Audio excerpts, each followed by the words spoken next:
In today's video, we look at how a gang planned to rob products and money, which led to a brutal, tragic murder in North Lincolnshire.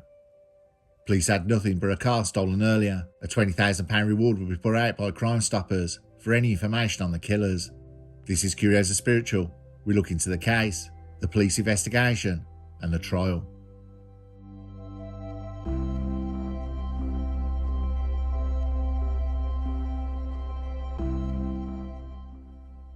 We go to the beautiful idyllic village of Wootton in North Lincolnshire to Ian Staves, a self-employed car sprayer residing alone on Cherry Lane. He lived next door to his mother's house. Following a severe car accident that impaired his mobility, he became increasingly dependent on his mother for daily assistance, including food and household chores. Despite his professional occupation, Ian Staves was a functioning addict, meaning he looked and acted like someone not on anything. He struggled with severe Class A addiction. His job helped fund this expense, which had previously led to the end of his marriage and estrangement from his children. Though he had a lovely home in a tranquil area that most could only dream of, things would start to unravel in March 2022. Police raided Ian Staves' property and uncovered half a kilogram of Class A and a Class B cultivation operation. As police started dismantling the grow with air ducting and fans being thrown in the back of the police van, Ian Staves was taken to the local NIC and booked in.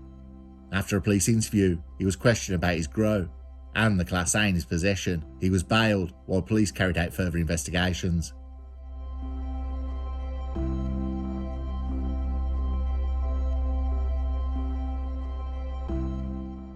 Around 6 months later, Ian Staves was still on bail pending police inquiries. Later that month, Nicholas James Sinclair had heard on the criminal grapevine, and we all know in previous videos, they talk more than old dears at a bus stop. The gossip was about the police raid on the house in Cherry Lane. 6 months had gone by and Ian Staves was not banged up or charged with the grow and the Class A. Sinclair thought Ian Staves was a dealer and not a user. Unknown to Sinclair, the posh cars Ian Staves sometimes drove were cars from work. Sinclair thought Staves was bound to be dealing and having a toot and was sure to have more, including cash. Sinclair came up with an idea to rob Ian Staves. He recruited some men he knew and meticulously orchestrated a plan, with a group of 5 other men aiming to steal his stash. These individuals, all familiar with one another, were Nicholas James Sinclair, who was 35 years old, and he was the ringleader. Aaron Windus, 40 years old, Celestino Furtado, 37 years old, Jamie Smith, 35 years old, Patrick Joseph Smith, 29 years old, and Bobby Gibson, 20 years old. Their plan involved reconnaissance of Staves' residence prior to the attack. They utilised stolen vehicles, a red Vauxhall Corsa and a BMW to transport themselves from Hull to Wootton on the night of September the 11th, 2022. They approached Ian Staves' property on Cherry Lane between 10:26 p.m. and 10:52 p.m.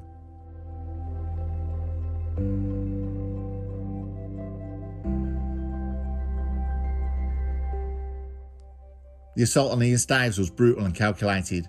The gang wanted money and product. He endured punches, kicks and stamping, resulting in severe injuries to his chest and back, and in the most barbaric way, they strangled Ian Staves to death. Humberside Police at 12:20 p.m. on Monday, September the 12th, officers were called to a home following reports of concern for safety on Cherry Lane, Wootton, North Lincolnshire. There was no answer at Ian Staves' door. His phone was going unanswered, and his car was still on the drive. Upon arrival, police gained entry to the address, and 44-year-old Ian Staves was found dead, and a post-mortem found his injuries consistent with third-party involvement, triggering a murder investigation. The centre of the murder investigation, Ian Staves' house was boarded up, and touching floral tributes were left. One said, "God bless you, Ian, you did not deserve this." He was remembered as a loving dad, and neighbours paid tribute to him.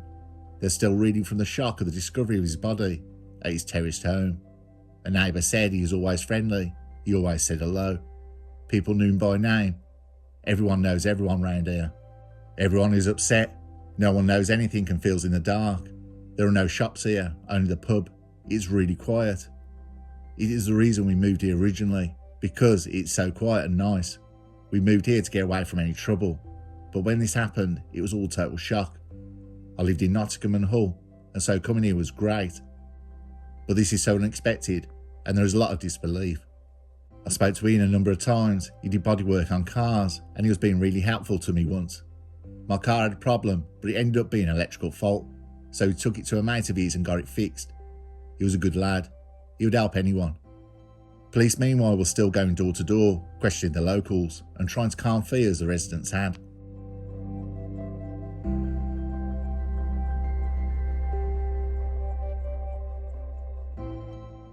Following the discovery of Ian Staves' body, Humberside Police launched an extensive murder investigation. Officers confirmed they were attempting to trace a red Vauxhall Corsa believed to have been stolen in Hull and driven to the scene of the killing. Officers are looking for a red Vauxhall Corsa SRI Turbo with part registration YEL, which was stolen shortly before the murder took place. It was in the Hull area before it was driven over the Humber Bridge towards Ian's address on the night he was killed. The stolen red Vauxhall Corsa was identified as a key element in the crime. This vehicle was seen in the area between 10:20 and 11 p.m. on the night of the murder. The person or the persons responsible for the murder have not yet been identified by the police, and the reason is the victim and the killers are not known to each other. The case would take a change in direction, and the Vauxhall Corsa was later found abandoned at a lock-up garage in West Yorkshire.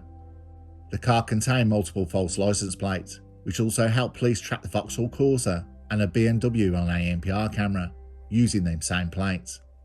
This car was maybe kept for further crimes and had some partial DNA on it that had been missed when it was wiped down with bleach. They had gone to some lengths to conceal their involvement.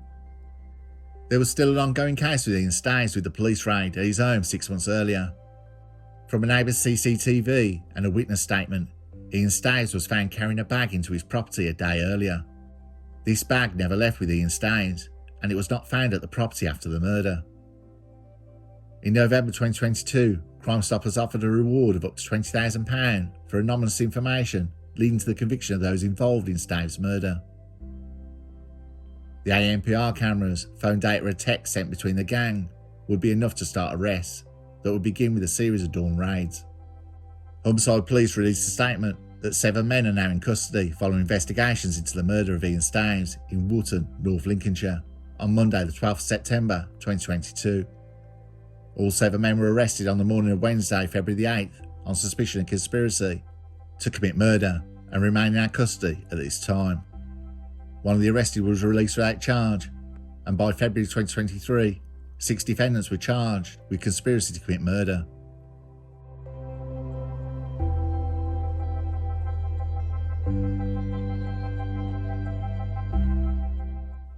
The trial commenced at Hull Crown Court. It was expected to last 7 to 8 weeks, but was postponed due to a flea infestation at the court. The trial had started on September the 21st, 2023, but the Defence Counsel raised concerns regarding the delay, as well as some jurors regarding their availability. The flea infestation got worse, because public spaces can be hard to protect from infestations because of the sheer number of people passing through them. The trial recommenced on April 2024. The prosecution presented evidence of a carefully orchestrated conspiracy to steal product from Ian Staves. The prosecution, Jason Pitter, King's Counsel, described the attack as carefully operated, with a stolen red Vauxhall Corsa and a BMW being used to transport the defendants from Hull and back. Ian Staves had been subjected to a violent assault during which he was probably strangled to death, Mr. Pitter told the court. Strangled in such a way he would have been rendered unconscious. Strangled in such a way that it fractured a structure within his neck. Strangled in such a way that it ruptured the blood vessels in his face and caused bruising to the muscles around his neck. Forensic pathologist Dr. Christopher Johnson told Bradford Crown Court there was strong evidence that Mr. Ian Staves' neck had been forcibly compressed. It was revealed in court only one of the gang had serious convictions, and it was revealed to be stolen cars. None of the gang had any previous convictions for violence. Prosecutor Tom Story, King's Counsel, told that in the run-up to the killing, the defendants had exchanged multiple messages and carried out a reconnaissance trip on Mr. Ian Staves' home. 3 men were later captured on CCTV at the address, with a 4th seen entering the driveway of a neighbouring property. Jurors are told Ian Staves was a Class A user and had been under police investigation for involvement for possession and cultivation at the time of his death. Judge Carlson told St Clair he was the mastermind behind the attack. "You recruited the others to do your dirty work, hoping to remain sufficiently distant to avoid detection." The judge said Patrick Smith, Furtado and Windus were party to the attack on Mr Staves, who was beaten by more than one person. Following the killing, police seized 5 kilograms of Class A and a large amount of money from the gang. Judge Carlson said Mr Staves was seen carrying a bag into his home the day before he died. However, that bag was never recovered by police. Earlier, prosecutor Tom Story told how during the searches of Furtado's home, a loaded handgun was found in a gift bag, which also contained a loose round of ammunition. Another shortened shotgun was discovered wrapped in a pair of tracksuit bottoms. After a 4-week trial, 5 were convicted of manslaughter, while the jury continued deliberations regarding the 6th defendant. St Clair, Windus, Furtado, Jamie Smith and Patrick Smith were all cleared of murder, but convicted of manslaughter.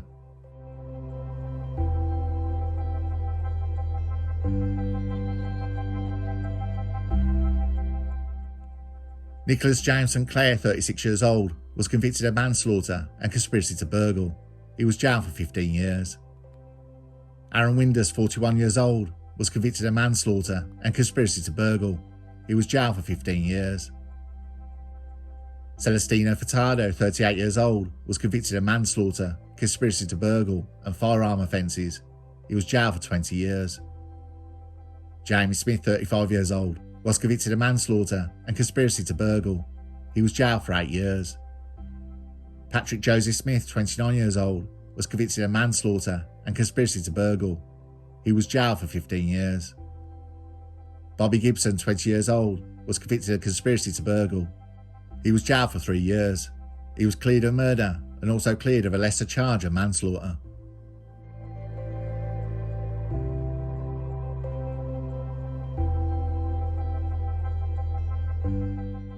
The tragic death of Ian Staves is an example of how addiction can lead to dangerous associations and fatal outcomes. In the end, Ian Staves' life was taken not by chance, but by calculated greed and violence. Strangled in the supposed safety of his own home. His final moments were silent testimony to the darkness that had crept into his life, from the shadows of those who planned his end. The gang, there is no story of them. They managed to stay under the radar till the attack. Justice, slow and methodical, unmasked the killers through cold evidence. Text messages, CCTV footage, forensic threads woven into tapestry of their own guilt. My opinion, it should have been a murder charge and not manslaughter. Yet even with these convictions delivered and names etched now into criminal history, no sentence can return what was lost. Ian Staves' death remains a chilling example that evil often wears ordinary faces, and sometimes the monsters don't lurk in nightmares, but in our own neighbourhoods.